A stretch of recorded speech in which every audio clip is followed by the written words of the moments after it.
The man amongst you, please my young brothers, please don't fall for the fitna of the street, man. This deed will make a man out of you. The street will only make a thug out of you. Every single man, Rajal in Arabic, every man is a male. But not every male is a man, and there's a very big difference between the two. He said the Rajal amongst you, the man amongst you, is the one who, when a musibah, when a calamity happens, he can control his anger and his wrath. He can control it. He's patient. This is the man. It's one thing when the brother says to me, listen, I have an addiction and I'm trying to deal with my addiction. Wallahi, I will appreciate it. Look, the man knows he has a problem. No, but I have an addiction and I'm in denial about my addiction, and I try to use deen to justify my actions. So brothers will be he'll bench press 100, 120, Allahu Alam what they're bench pressing. He'll bench press amazing weight and it's recorded and Snapchatted. But the same brother cannot lift a blanket for Fajr. You know, my brothers, a Rijal is not determined by his ability to fight or his physical or this. That's not how a Rijal is determined. But for me, above all, a real man is realistic and down to earth and understands that you can't have the pie and eat it too. Have you heard this saying? It's an English saying. They say you can't have the pie and eat it too. Yeah, you can't have everything, brother. And we're trying to have everything. One of the ulama said that the difference between us and the Sahaba, you know what the difference between us and the Sahaba was? He said they only wanted Jannah. That's all they wanted. We also want Jannah. You see the difference? They only wanted Jannah. We also want Jannah. You see, a real man is realistic. A real man is realistic. A real man knows and understands that if I'm gonna be a Rijal, see, to be a man, like I said, it's not a taru. It's not something you get. To be a Rijal, these are decisions you have to make. They're sacrifices you have to take. And this is a lifestyle. It's a lifestyle that you have to live. And a real man and a real Rijal understands that if I'm gonna be a man, I can't be anything else with it. It's either a man or something else. Where am I going with this? A real man is realistic.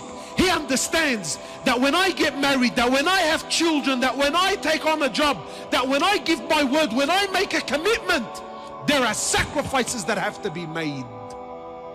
You see, today we're not men, we're boys. We're little boys that are stuck in big bodies. That's what we are, my brothers. Wallahi, forgive me. But if we're going to be honest here tonight, we are little boys that are stuck in big bodies. We like to think we're men. We like to think we're men. But when you go by the criteria of Allah and His Prophet, we're very far from it. And he's exactly what I'm saying about being realistic. We love the idea of being with a woman. Who doesn't like the idea? We love women, but no one loves to be married. The commitments of being married, the sacrifices of being married, the challenges and the difficulties of being married is something a real man, a Rijal, knows and understands. But we don't. We're boys. We love women, but no one wants to be married. And understands that in marriage, it's not all rainbows and lollipops. It's difficulties. Yeah, there's good times, no doubt. But there's hardship. And that's why it's half your deen. It's half your faith. We love kids. But no one wants to be a father. Your ability to have children doesn't make you a man. Your ability to raise those children, your ability to father those children, that's what makes you a man, bro. We love money, but no one wants to. No one wants to work, bro. That's why drug dealing and being a runner is so appealing to the young boy. Everyone loves Allah, but no one wants deen. Brother, how can you love Allah but not have deen? No. So now there's this sick culture. Have you noticed this culture? Brother, you don't know what's in my heart. My iman is in my heart, brother. My relationship with Allah is in my heart. So now this idea of the heart, it's very poisonous. Why? Because it comes through. Brother, do you know what's in the hearts? No, I don't know what's in the heart. But really he's hiding his hypocrisy with this. Everyone claims they love the Prophet, but no one wants his sunnah.